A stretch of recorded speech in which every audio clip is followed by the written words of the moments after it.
Mwahisemo neza kugumana na televiziyo Isanganiro tubaramutse banywanyi bacu tubaha n'ikaze muri ano makuru tuyahere ku ngingo nkuru zikurikira. Uburyo bukoreshwa mu gisata c'amagara y'abantu burashobora kuboneka biciye mu gutoza amatagisi amwamwe ataramenyerewe. Ni inyishu y'abitabiriye ikiganiro ku rwego rw'igihugu mu ntumbero yo kurabira hamwe ahova amafaranga yoshigwa muri ico gisata.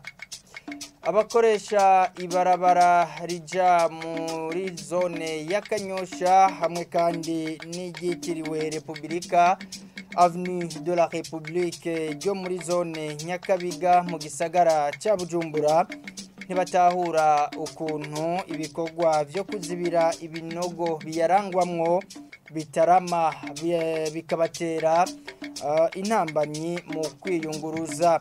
Basaba ababijejwe kuyasanura. Twabiteguye muri ano makuru. Ido nido ni mukanya twongera kubaramutsa tubaha ikaze.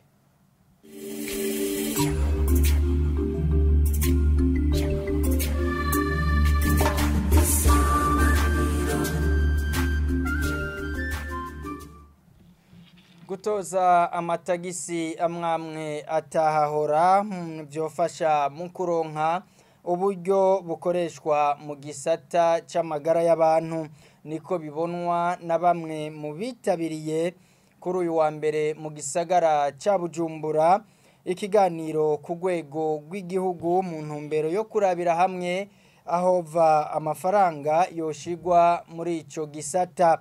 Mu cigwa yashikirije muganga Polycarpe Ndayikeza akaba ari umuyobozi mukuru ajejwe imigambi mu bushikiranganji bw'amagara y'abantu, avuga ko igisata c'amagara y'abantu gikoresha ahanini uburyo buva mu ntererano. Ni inkuru ya Ridi Gahimbare.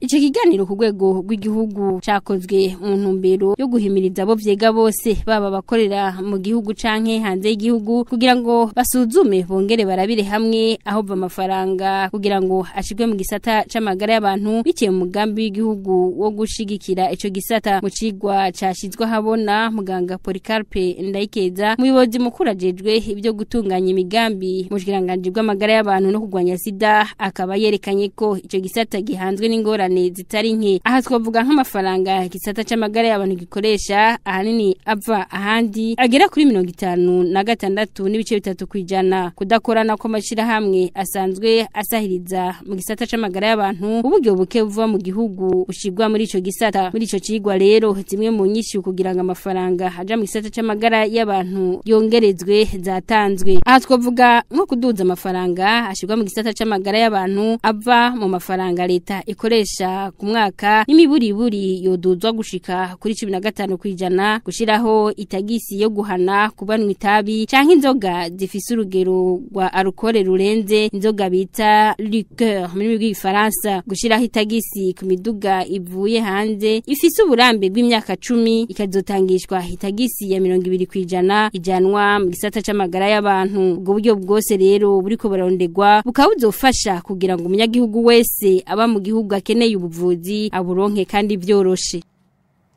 Ridi Gahimbare urakenuye. Amakuru yacu cyabandanirize mu gisata c'inyubako. Ibice bimwe vy'ibarabara rija muri zone ya Kanyosha bita abenshi irya Rumonge hamwe kandi n'iryitiriwe Republika Avenue de la République ryo muri zone Nyakabiga turi mu gisagara ca Bujumbura yuzuyemwo ibinogo. Abayacamwo ngo batangazwa no kuba ibikorwa vyo gufurira mwe n'ivyo binogo bitarama. Iyo bikozwe naho rimwe na rimwe ugasanga ngo no guherahezwa ntibiherahezwa. Basaba abajejwe gukora amabarabara kuyasanura kugira borohegwe mu kwiyunguruza. Ni inkuru ya Ornera Muco. Ahandi bikunda kudutsitariza ni gihe dusavye ari nk'umuntu ashaka kudeplace antwa avuye muri ville ko yavuye hariya wowe nta kibazo bimutera ariko ava ville arakubwira ko adashobora guca kuri rya SOS. Ushitse kuri ayo mabarabara nk'imwe mu mabarabara makuru yo mu Nyakabiga bitiriye Avenue de la République Gabura, Nyakabiga ya kabiri ni ya gatatu guhera ku ibarabara rya gatanu gushika ku rya 12 rigizwe n'ibinogo binini biboneka ko vyagiye biraguka buhoro buhoro ekanabahaba barabivuga. Ikindi bavuga ko kibatangaza nuko niyo abajeje gukora amabarabara baje bagafurira ivyo binogo bitarama. Umwe atashimye kuvugira ku vyuma vyacu avuga ko ivyo binogo vyari vyarafuriwe haraciye umwaka ariko vyasuye kwibonekeza. Abagendesha imiduga bariduga ko batorohewe na gato. Ahubwo twebwe turatomboye kuba tubabonye ngira ngo mudushikira kure. Iri barabara urabona ingene rimeze. Twe twahirutse batanga kurikora baca bihagarika. Ubu rero nk'ubu je ndagiye mu kazi imodokari swatiraza kuri 9 cyangwa twahiraza kuri 14 cyangwa ugasanga twataye ibarabara cyo duca mu pieto. Turiko tugenda tubuke kubera ibinogo tugenda durahagarara kubera tutashobora kunyaruka kubera hari ibinogo kandi n'imiduga yacu ikahononekarira amamortise buke kubera ibinogo tugenda durahagarara kubera tutashobora kunyaruka kubera hari ibinogo kandi n'imiduga yacu ikahononekarira amamortise akononekara imiduga ikononekara kandi ikahononekarira mwotubariza ababijejwe kubera sinzi ko igituma batangura ikintu hama ntibake bandanye ngo gihere kandi twebaza ko baba bafise budget yo gukora igikorwa kigatangura mpaka kigahera. Eka n'abagenda n'amaguru nabo nyene bavuga ko batorohewe iyo hageze gufata amabisi. Umwigema aba muri iyo quartier avuga ko ingorane bagiriye bafashe bus hari igihe zitemera guca kuri iryo barabara iyo zihaciye naho zikabatwara nabi cane. Kenshi iyo umuntu afashe bus ariko arazi kujya kuri amabisi bagenda banyaruka bihuta urumva nyene ariko araguceka mu kinogo tukababara mu nda hari n'igihe uca wiboma ukababara umunwa n'amenyo kubera kujya ku ntebe guceka bashitanga bibomye ku ntebe canke kukiyo. Ivyo binogo biribonekeza no kwibarabara rikuru rya gatatu benshi bita kujya Rumonge bikibonekeza cane guhera kuri station ya Chem Oil Company gushika hafi ya kabare kitwa Bar New Tujajure. Abaca kuri ayo mabarabara yose basaba ikigo kijeje gukora amabarabara ARB gusanura ayo mabarabara na cane bagasaba ko bikozwe vyorama. Onera muco nawe urakenuye tugume muri ico gisata nyene ariko butuvi Bujumbura dusimbire mu Rumonge aho ibarabara ry'igihugu nomero 16 ririko rirasanurwa niko mutumba Murambi komine n'intara ya Rumonge aho ryari rero ryasubiriye kunyika. Abanyagihugu baba kuri uwo mutumba baheruka gutabaza barashima ko akamo kabo kumviswe bagasaba ko ico gice kimaze kunyika inshuro zitari nke cokomezwa. Mbega no bambeshe Jean Pierre Misago mu nyuma yo kwimba bashira ku ruhande ivyaheruka gukoreshwa mu gutsindagira ico gice vyari vyasubiye gutangura kunyika. Ibikorwa vyakozwe kuri w'Imana n'ikigo ARB kijeri w'amabarabara mu Burundi. Ico kigo catanguye kuri uyu wa mbere kuhasuka gushasha iyindi laterite ngo hasubire huzuzwe hatsindagirwe ingendeshwa zibandanye zirengana atakwikeka ko zihava zinyikana n'ibarabara. Bamwe mu baba kuri uyo mutumba baheruka gutabaza ngo ico gice gisanurwe vuba iryo barabara ritaracika ngo guhanahana ibidandazwa biciye muri ryo bihagarare. Twahahuriye baje kuraba uko ibikorwa biriko biragenda barashima kwa kamo kabo bateye kumviswe ibarabara ritaracika. Celestin Kagoma umwe mu warongoye uwo mutumba ashikiriza ko vyagaragaye kwaho hantu munsi hari amazi igihe bariko barahimba kuri uyu w'Imana kandi ko umugaga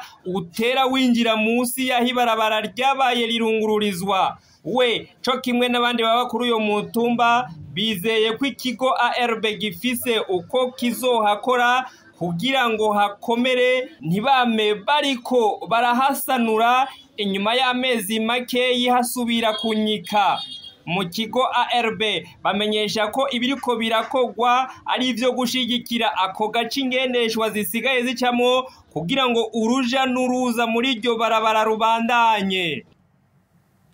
Jean Pierre Misago nawe urakenuye tugume muri ico gisata c'inyubako mbere tubandanirize aho mu Rumonge nyene.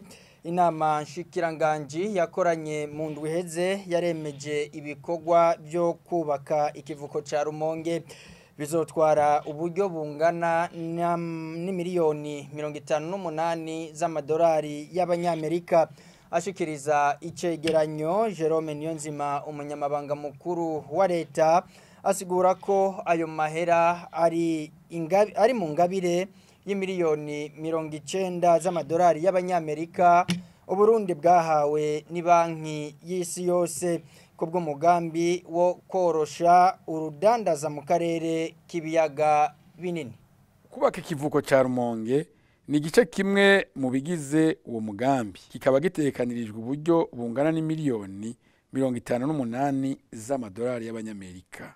Iyubakwa ry'ico kivuko rizogira akamaro kanini cyane mu iterambere ry'ubutunzi bw'igihugu eka mbere bw'ibihugu bishokera ku kiyaga Tanganyika, akazi kaboneke mbere n'amafaranga aboneke biciye mu korosha ihanahana y'ibidandazwa mu bantu baba ku nkengero z'ikiyaga Tanganyika, biciye kandi mu kuronka ikindi kivuko cosubirira ikivuko ca Bujumbura hamwe corengerwa n'ibidandazwa canke kikagira iyindi ngorane y'ubuhinga.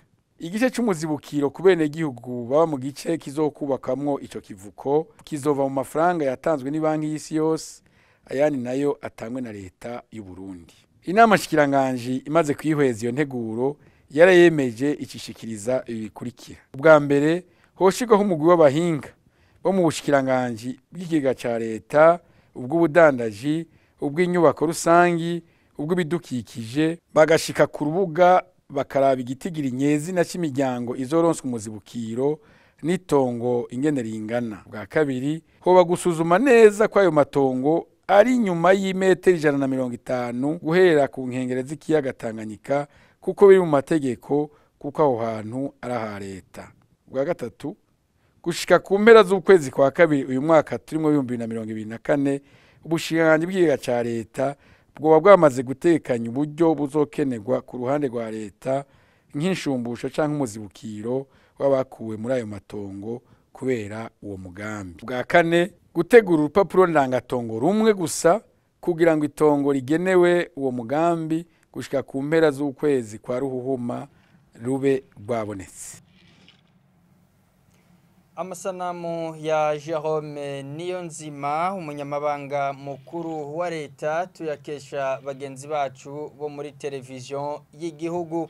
Aha niho duce dusozerera amakuru twari twabateguriye, mwakoze kuba mwayakurikiye, mubandanye muryoherwa n'ibiganiro vya televiziyo Isanganiro.